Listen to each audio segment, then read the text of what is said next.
અરવલ્લી જિલ્લામાં આજે કોંગ્રેસની સભા યોજાઈ છે, જેમાં મોડાસા સર્કિટ હાઉસ ખાતે સિનિયર નેતાઓની બેઠક હતી અને આ સમય દરમિયાન નજીકમાં આવેલી સર્વોદય સ્કૂલના વિદ્યાર્થીઓ રાહુલ ગાંધીની મુલાકાત કરવા માટે બગીચામાં બેઠા હતા. રાહુલ ગાંધી મીટિંગ પૂર્ણ કર્યા પછી બહાર આવતા બાળકોએ બૂમાબૂમ કરી મૂકી હતી અને બૂમ સાંભળીને જ રાહુલ ગાંધી તેમની નજીક બોલાવ્યા હતા અને તેઓને ચોકલેટ આપી હતી.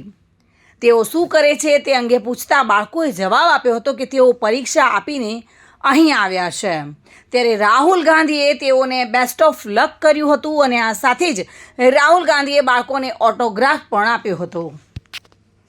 મારું નામ પુરોહિત દશરથ છે અને અમે અહીંયા 2 કલાકથી બેઠા હતા, પણ બહાર હતા એટલે અમને મળવાની થોડી ઈચ્છા હતી એટલે અમે આપણો મનીષ સાહેબની બૂમ પાડી, તેમને અમને અંદર લાયા.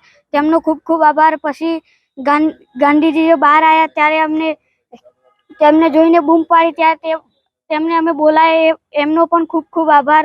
બહુ સારી વાત છે, તેમને ઓટોગ્રાફ આપ્યા, એમનો ખૂબ ખૂબ આભાર કે એમને અમે ચોકલેટ પણ આપી. મોઢું મેઠું થઈ ગયું. મિતેશ પરમાર સાથે bureau report, today Gujarati news.